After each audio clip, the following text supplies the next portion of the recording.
Hey everybody, welcome to day 3 of Holy Week.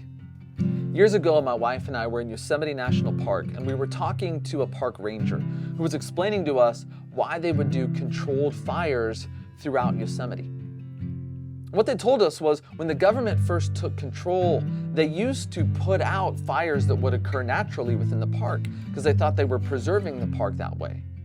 But over time, they found out that fire is actually what led to the health of all the land in the park, because fire would clear out old dead life, it would prepare the soil for new life, and there's even some trees in Yosemite, giant sequoias are one of them, that the only way that they could reproduce is actually by fire. Fire is what triggered the tree to actually open up and release its seed.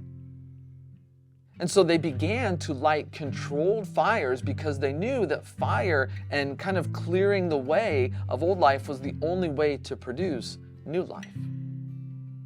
In John 12, Jesus tells his followers a story that has this same theme. He says this, John 12, verse 24. He says, "Very truly I tell you, unless a kernel of wheat falls to the ground and dies, it remains only a single seed. But if it dies, it produces many seeds." And so Jesus talks about this idea that sometimes the only way to bring new life is through death, that death actually paves the way so that new life can thrive.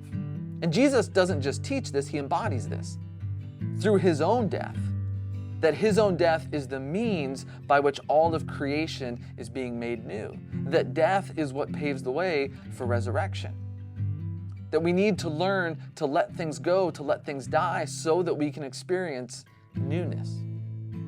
And so on this third day of Holy Week, what I want us to really kind of think about and spend a few moments contemplating is, what are the things in our life that maybe need to die? What are the things in our life that we need to let go of?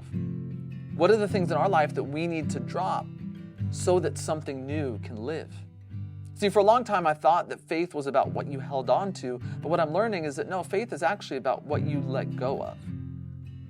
And so what do I need to let go of? What do I need to surrender? First of all, to God. Maybe things in my life that I'm trying to control, certain situations or even certain people. How do I surrender that to God? And then what are the other things in my life that I need to let go of so that other people, maybe those closest to me, those I have influence on, friends, family, so that they can live?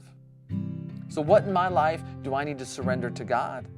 What do I need to surrender to others so that I can allow new life in and through me? I hope you'll spend a few moments kind of thinking about that and praying through that. And then I hope you'll join us tomorrow on day 4, because Morgan's going to talk a little bit about silence.